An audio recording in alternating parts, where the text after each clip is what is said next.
ஓம் நம சிவாய. என்னங்க, இன்னைக்கு பாடம் கவனிக்க எல்லாரும் தயாரா இருக்கீங்களா? வாங்க, குரு எடுக்கிற பாடத்தை இன்னைக்கு நம்மளும் சேர்ந்து கேட்கலாம். அந்த குருகுலத்துல இருந்த ஒரு சீடர் குரு கிட்ட கேள்வி கேட்கிறாரு. குருவே, நம்ம எல்லாரும் தெரிஞ்சும் தெரியாமலும் சில தவறுகள் பண்ணியிருப்போம். அதற்கான தண்டனையும் நமக்கு கிடைக்கும். அப்படி அந்த தண்டனையில இருந்து நம்ம வெளியில வரணும், நம்ம செய்த தவறுக்கு, அது தெரியாம செய்த தவறுக்கு வெளியில வரணும் அப்படின்னா நம்ம என்ன பண்ணணும் அப்படின்னு சொல்லி கேட்டாராம். உடனே குரு பதில் சொல்ல தொடங்குறாரு. சரி, நான் உனக்கு அதுக்கான பதில சொல்றேன், அதுக்கு முன்னாடி இந்த கதையை கேளு அப்படின்னு சொல்லி சொல்ல ஆரம்பிக்கிறாரு. ஒரு குரங்கு பிரதம மந்திரியா மாறின கதை. ஒரு முறை ஒரு புத்திசாலி அறிஞர் ஒருத்தர் காட்டு வழியா போயிட்டு இருந்தாரு.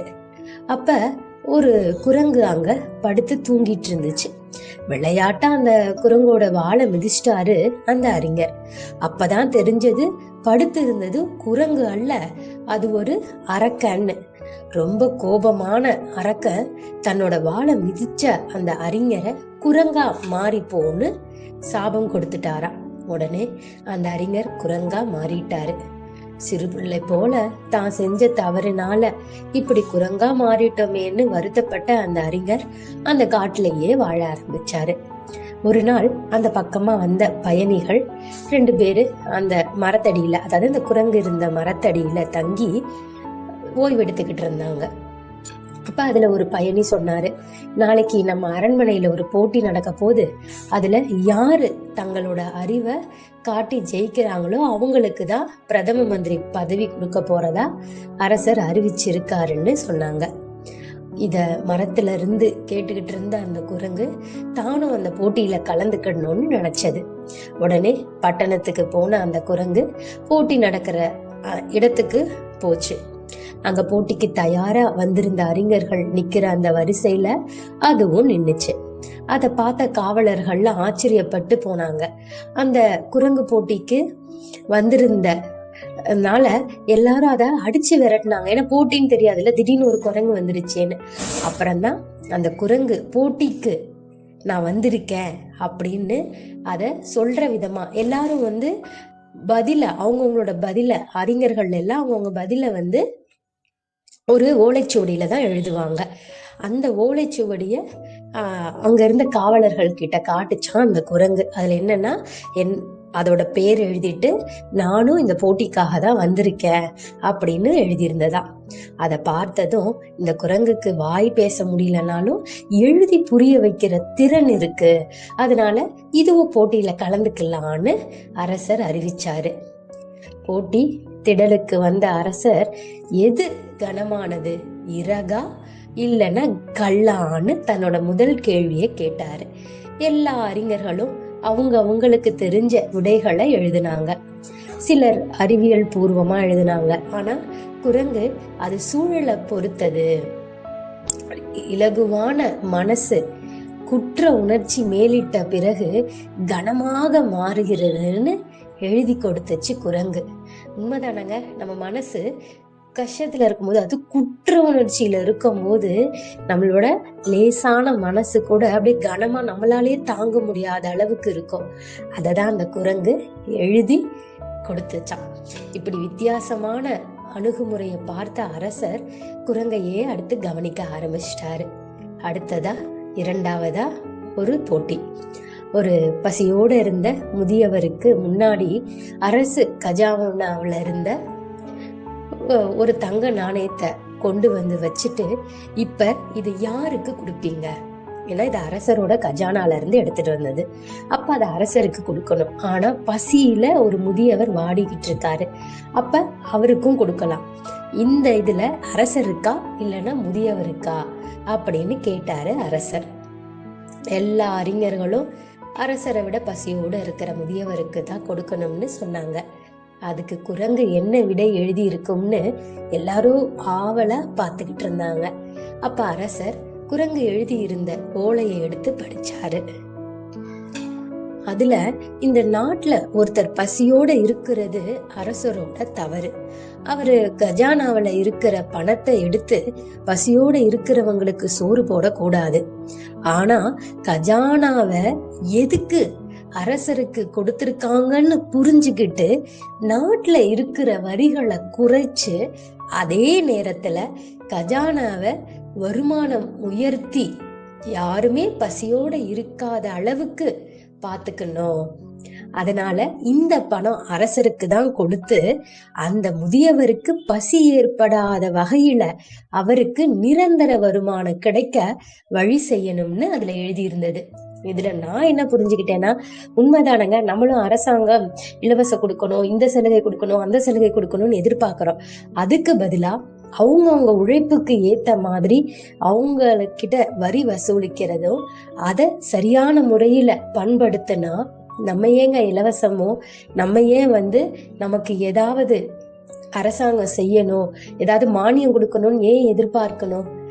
அதுதான் அந்த குரங்கும் அழகா சொல்லிடுச்சு இல்லையா? அப்பதான் நடுநிலையா இருந்து யோசிக்கிற குரங்குக்கு பிரதம மந்திரியா வர்றதுக்கு எல்லா தகுதி இருக்குன்னு எல்லாருக்கும் புரிய ஆரம்பிச்சது. அப்ப அரசர் அடுத்த கேள்விய கேட்டாரு. எல்லாரையும் அரண்மனைக்கு அருகில இருக்கிற மாந்தோப்புக்கு கூட்டிட்டு போய் அங்க வாடி போய் இருந்த மாமர செடிகளை காட்டி இத எப்படி வளமான செடியா மாத்தலாம்னு கேட்டாரு. அதுக்கு நிறைய பேரு இது ஏற்கனவே பெரும் பகுதி செத்துடுச்சு, பாடி போயிடுச்சு, உயிரில்ல, அதனால இத அப்புறப்படுத்தி விட்டு புது மாமர செடியை இங்க வைக்கலாம்னு ஆலோசனை சொன்னாங்க. ஆனா குரங்கு மட்டும் செடிய பார்க்கவே இல்லை. அதே மாதிரி வாடி இருந்த மற்ற செடிகளோட வேர் பகுதியில இருந்த மண்ணை ஆராய்ச்சி செய்தது. அடுத்ததா வளமா செழிப்பா வளர்ந்திருந்த செடிகளோட வேர் பகுதியில இருந்த மண்ணையும் ஒப்பிட்டு பார்த்தது. அதுக்கப்புறமா தன்னோட ஆலோசனைய ஓலையில எழுத ஆரம்பிச்சது அந்த குரங்கு. அதுல இந்த செடிய சுலபமா காப்பாத்திடலாம். நான் நல்ல செடி மற்றும் வாடி போன செடிகளோட மண் வளத்தை பார்த்தேன். ரெண்டுமே ஒரே மாதிரி தான் இருந்தது. அதனால மண்ணுல எந்த பிரச்சனையும் இல்லை. ஆனா இந்த வாடி போன செடிகள் மேல அதிகமான நிழல் விழுகுது. அதனால கொஞ்ச நாள் நல்லபடியா வளர்ந்தாலும் மரமாகிற அளவுக்கு போதிய வெளிச்சம் இந்த செடிகளுக்கு இல்லை. அதனால இந்த செடிய பிடுங்கி நல்ல வெளிச்சமா சூரிய ஒளி படுகிற இடத்துல நட்டா இந்த செடியே நல்ல மரமா மாறும்னு எழுதி இருந்துச்சான். அதுக்கு அப்புறமா குரங்குதான் பிரதம மந்திரி இல்ல, அப்படி அந்த போட்டியில நடத்தின எல்லாத்துமே சொல்லிட்டாங்களாம். அதாவது குரங்குதான் பிரதம மந்திரின்னு போட்டியில கலந்துகிட்ட எல்லாருமே சொல்லிட்டாங்க. உடனே ராஜாவும் நமக்கு நல்ல மந்திரி கிடைச்சிட்டாருன்னு அவரு நம்ம கிட்ட சேர்ந்த இந்த விஷயத்த இந்த நாளை நாம் கொண்டாடணும்னு சொல்லிட்டு ஒரு பெரிய மூட்டை நிறைய பொரிய குரங்கு கிட்ட கொடுத்து எல்லாருக்கும் சமமா பகுத்து கொடுங்க அப்படின்னு சொன்னாராம். ஏன்னா எல்லாருமே போட்டி அந்த மாதிரி இருந்தனால யாரும் சாப்பிடல, அதனால இதை எல்லாருக்கும் சமமா பகிர்ந்து கொடுங்க அப்படின்னு சொல்லி கொடுத்தாராம்.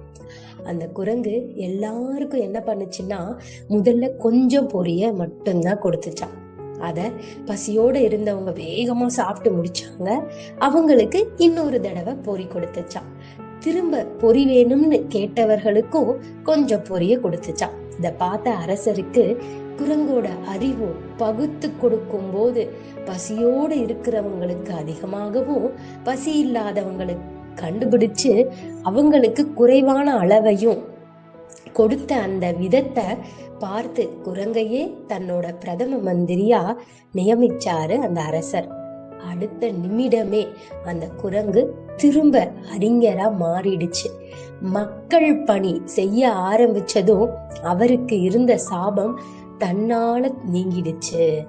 இத பார்த்த எல்லாரும் மிகவும் சந்தோஷப்பட்டாங்க அப்படின்னு குரு சொன்னாராம். அதனால மக்களுக்கு, நம்மளோட சக மனிதர்களுக்கோ இயற்கைக்கோ நம்ம செய்யக்கூடிய பணிகள் நம்ம செய்த பாவங்களை கண்டிப்பா குறைக்கும். ஏன்னா நம்ம எல்லாருக்கும் செய்யும் போது நம்ம எந்த பிரதிபலனும் எதிர்பார்க்காம எல்லாத்தையும் சமநிலையில நம்ம அதை செய்யும் போது நமக்கு இருக்கக்கூடிய அந்த பாவ கணக்கு குறையுன்றதுல எந்த சந்தேகமும் இல்லை. அதுக்கப்புறம் எந்த ஒரு தவறையும், அதாவது எந்த ஒரு பிரச்சனையும் மேலோட்டமா பார்க்காம அது எதனால வருதுன்றத பார்த்து அதை சரி பண்ணவும் தெரியணும் அப்படின்னு சொல்லி அன்னைக்கு பாடத்தை முடித்தாரா குரு. ஓம் நம சிவாய. நன்றி.